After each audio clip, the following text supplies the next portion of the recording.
à tous et bonjour à toutes, j'espère que vous allez bien, que vous portez bien. Pour ma part, ça va nickel. Ça fait un petit moment que j'ai pas fait de vidéo, je m'en excuse, mais me voici de retour pour mes chers abonnés. Et du coup, aujourd'hui on se retrouve sur Dragon Quest 9, comme vous avez pu le voir, et je vais vous présenter trois astuces, trois petites astuces super sympas que vous pouvez utiliser dès maintenant, et que je connais. Du coup, pour la toute première astuce, c'est... J'ai découvert dans un magazine de jeux, vous allez aller dans le menu, dans divers, et vous savez qu'il y a cette partie paramètres de profil. Et quand vous y allez, il y a plein de trucs, il y a le lieu de vie, tout ça, enfin tout ça. Et il y a l'anniversaire, vous pouvez mettre votre date de naissance. Et il y a une astuce qui est super sympa, c'est par exemple si vous mettez la date d'aujourd'hui, aujourd'hui on est le 12 mars, voilà, vous mettez 12 mars, et ben en sachant que du coup vous mettez non, lorsqu'il dit dissimuler votre âge, vous dites non, et en faisant ça, vous allez avoir beaucoup plus de chances d'obtenir des objets puissants et rares dans les coffres au trésor, et à chaque combat vous avez beaucoup plus de chances d'obtenir des choses parce que d'habitude quand vous allez dans les coffres vous avez souvent des objets un peu nuls, des herbes médicinales, tout ça, mais là vous allez avoir beaucoup plus de chances d'obtenir par exemple des armes, des armures et des trucs comme ça. Moi du coup je le fais tous les jours, je vous avoue, je cheat un peu, mais du coup c'est vraiment une astuce qui marche vraiment, je vous conseille vraiment à tous de l'utiliser. Moi je le fais souvent. Voilà, et du coup, je vais vous passer à la deuxième astuce. Et du coup, c'est lorsque... Une petite astuce, mais peut-être que vous la connaissez déjà parce que c'est pas un truc super secret. C'est vous allez aller, alors on va se téléporter à Pontodi, la petite ville de Pontodi.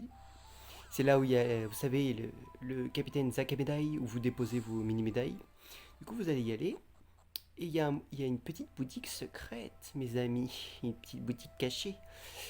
Et ben, en fait, elle est quand même super bien cachée, hein.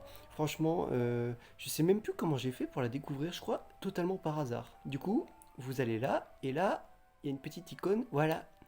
Et elle est juste là, la boutique. C'est une boutique cachée, et en plus, vraiment, vous devez y aller parce que il y a vraiment des armes et des équipements. Bon, je vous avoue qu'ils coûtent super cher, mais vous allez vraiment avoir des super armes puissantes. Regardez, je vais vous montrer juste les armes qu'il y a. Voilà. Du coup, il y a vraiment des armes, bon, hyper chères, mais vraiment hyper douées. L'arc de Chiron, bouclier de puissance, voilà. Il y a plein de trucs super sympas. Et du coup, voilà, c'est une petite boutique qui est totalement cachée, hein. Et du coup, voilà, c'est ça la deuxième astuce. Et ma troisième et petite dernière astuce, voilà, on est déjà à la dernière astuce. Et ben, c'est simple. Une fois que vous aurez le sifflet d'Aster, quand vous aurez fini le jeu, et ben, c'est simple. Il y a un moyen super efficace d'obtenir de l'XP facilement. Et d'ailleurs, pour moi, c'est le meilleur moyen de vous entraîner quand vous galérez à monter en niveau. J'avoue, c'est un peu chiant. Vous allez aller à Chérubel, vous allez faire sifflet d'Aster, voilà, vous allez l'utiliser. Voilà, allez. Et du coup, là, il y a quelque chose sur la carte. Il y a une petite grotte ici. C'est la colline des gluants.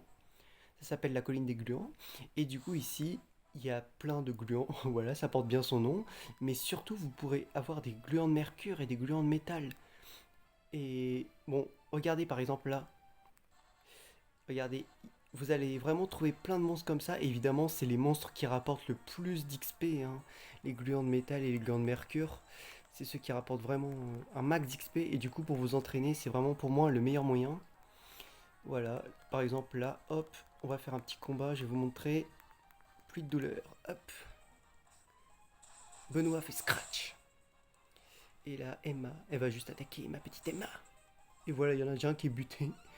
Et regardez ce style. Regardez ce skill, mes amis. Waouh, il y en a déjà deux qui sont morts. Élise, allez, pite douleur. Enfin bref, du coup vous avez compris, c'est vraiment un endroit que vous devez aller pour vous entraîner. Moi personnellement, c'est mon lieu. Oh le bâtard. Oh le bâtard, il s'enfuit.